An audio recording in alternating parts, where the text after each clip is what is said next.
new car. Here you'll find all Platinum full optical W for free. Expert medical team.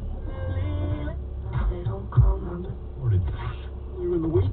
Same day store pick for a week to ensure. Can't save. Restrictions apply. 1047 FM. Environmentalism. It's a religion.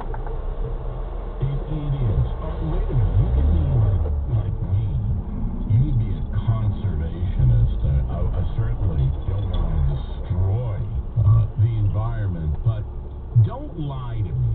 Don't try to indoctrinate me and don't lie to me. I was just reading an article about how at the College of the Holy Cross, yes, I said their name properly, at the College of the Holy Cross, they've got some program now where you're really, you're so woke when it comes to the environment and social justice of the environment, and students should have this before they graduate. It's indoctrination, and most of the time it ends up being, well, a very natural substance, manure. I want to bring you back to acid rain, and the reason I thought of acid rain is, you ready for this? I'm on TikTok. I actually, Danny, have posted 2 videos on TikTok. Did you know that?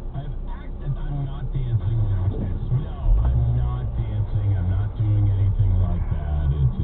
Okay, there were just 2 videos. You want to look me up on TikTok. Now, why am I on TikTok? Well, every time a new social media platform comes out, since I'm in media, I always register the name Jim Polito before somebody else does, and then I have that name.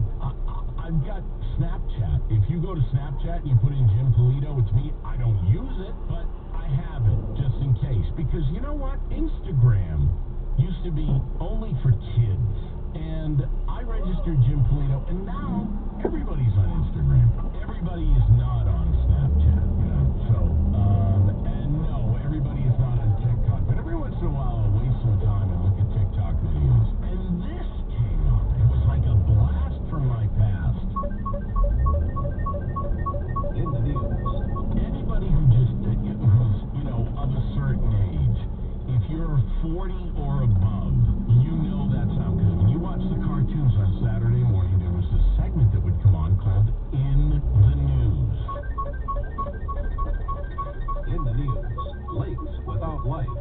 New York's Big Moose Lake is one of hundreds of lakes that are dead or dying. Fish and plant life are being killed off by contaminated rain. We'll be back with acid rain in the news. Now, we were told that acid rain was destroying our lakes. And what was acid rain caused by? You burn coal in power plants, and it creates sulfur dioxide.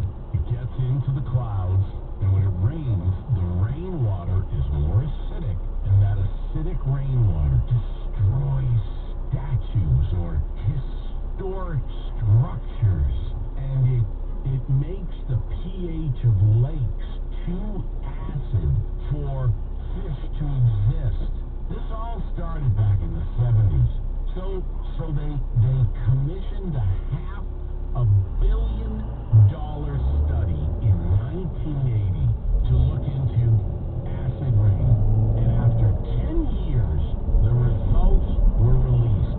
And do you know what the results said? The results said that it's not the pollution that's creating lakes to be more, that's causing lakes to become more acidic. Do you know what it is? It's the soil around those lakes. Now, by the way, the report did say that there is a slight elevation in the acidity of the rain near coal plants. And actually in China right now, their rain is more acidic because they're the largest burner of coal in the world. It's in China, right? Yeah, but they're a third world country, right? They're the #1 nation for burning coal in the world for power production, and they're a third world country. So we're going to do the Paris Accords where they don't have to do anything, but we have to. But that's off the subject. But not really, but it is. The report found, that there is no flat-out crisis about acid rain. And really, the story has disappeared. Although you can look it up. If you go into Google, to a website. The CDC has some information about it, the EPA.